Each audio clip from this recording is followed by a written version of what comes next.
yo, this laptop cost me $3,000. It better be amazing.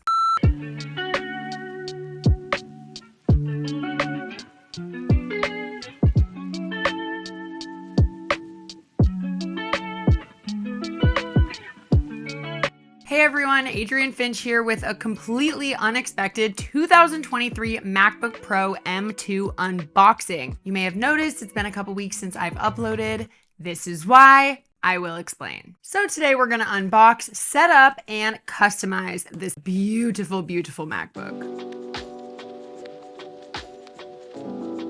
Hang on, how the f did we get here? Basically what happened is in the middle of filming last week, my trusty MacBook Pro of 6 years decided to kernel panic about 100 times. Not great. And you know the drill, after troubleshooting and attempting about 52 solutions, thinking I fixed it at least 3 times, calling Apple, I even hyped my computer up. I know you have it in you. You've been such a good computer. Nothing worked. The weird part is my computer actually works fine for everything except editing videos, and I've been editing videos on this thing for 6 years. Sus. But I recently started shooting in 4K, shout out to 4K, and that combined with using my computer as a monitor and an audio recorder and using Photoshop and just all the things at once simultaneously, it was a little too hard on him. RIP. So he was busted, done and dusted. So I did about 7,000 hours of research, shout out YouTube, and finally determined that upgrading my MacBook Pro would indeed be worth the investment. I'm always trying to fix things before replacing them, you know, no dollar left behind kind of vibe. But sometimes you just gotta take the L and it's fine. Okay, but seriously, back to the good stuff. Unboxing in 3, 2, 1.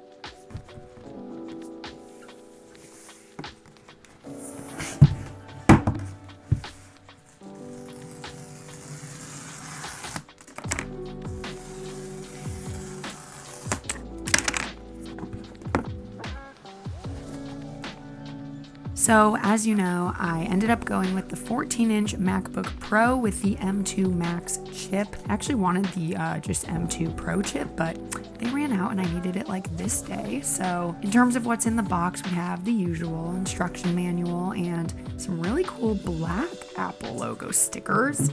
The power adapter has changed a little because so has the charger. So we have a 96-watt USB-C power adapter and a USB-C to MagSafe 3 cable, which is super flexible and probably won't break the way that the other cables used to.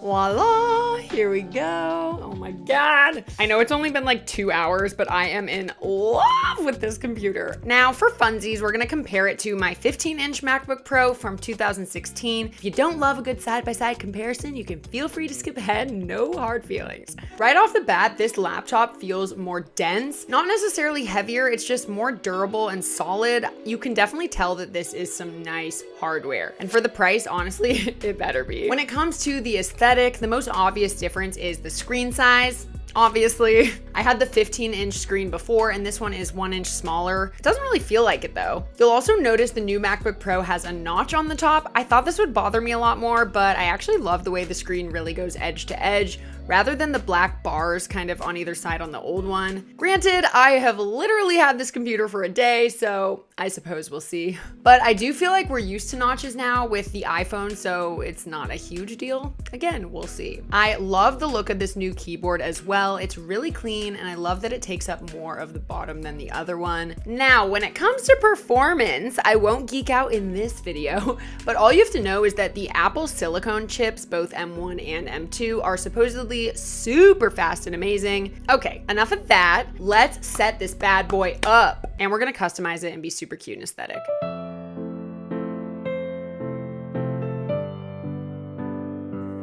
This might be actually one of my favorite parts, setting up the new computer. Luckily with iCloud, some of your settings remain the same, so you don't have to start completely over. But I did just about start over instead of using my time machine backup. I've had my old computer for 6 years, so I just feel like it was time to start fresh and just customize it from the beginning, and I honestly enjoyed it a ton. So the next thing that I did is just go through and eliminate all of the app icons from the dock that I don't want. I like to keep my dock as minimal as possible while still having everything that I access daily. So this is pretty much what it looks like now. And next I'm gonna download Google Chrome. I have all my bookmarks saved there. It has made my workflow so much easier, and I do like it better than Safari. Though I do want to warn you, since filming this video, I found out that Chrome might actually be the culprit of my other computer slowing down, so definitely proceed with caution. As you can see, all of my extensions are popping up. I always have my first page be this momentum extension. It just shows a really cool new picture every day, which I love. And fun side note, if you notice my desktop icons can disappear, there's actually a new feature called Stage Manager, which organizes your open windows and kind of allows you to look at one thing at a time. Plus it hides my messy desktop, which we love. Now it's time to customize the background wallpaper, just because, you know, I like to do that. So I'm gonna open up Pinterest and just search for some really cute, trendy MacBook wallpapers. Those gradients are super in right now. I've been using that for a lot, but I'm also gonna check out my own aesthetic iPhone wallpaper board.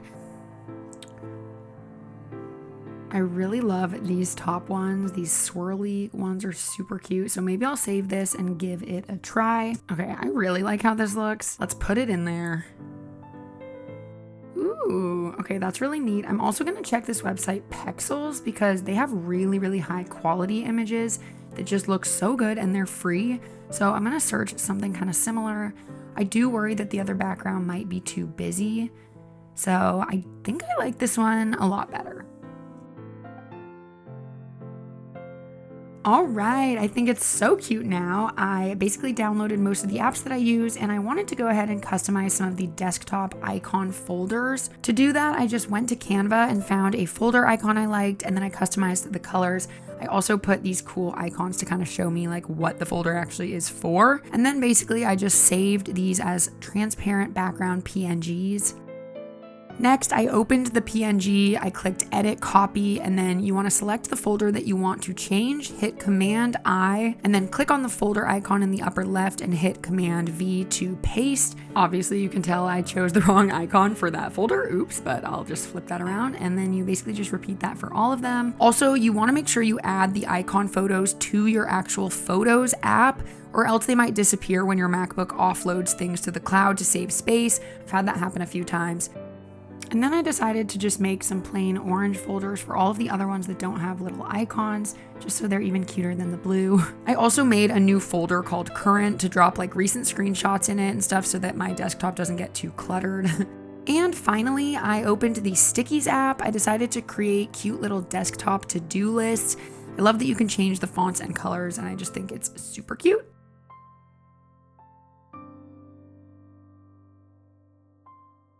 And finally, for my screensaver, I downloaded this cute Aura wallpaper screensaver for free from Gridfeedy. I saw it on TikTok and thought it was super cute. I don't know if it actually saves my screen, but I like it a lot. And for now, I'm not going to use any custom widgets. I just never click on that button on Mac, but I'm sure I'll go deeper with the customization on another video soon. All right, you guys, if you want to see more customization videos or just Apple product videos in general, click the playlist right here and be sure to subscribe and hit the bell so you don't miss an upload. There are so many fun videos coming soon. Leave any suggestions or questions or comments down below, and I'll see you guys in the next video. Bye.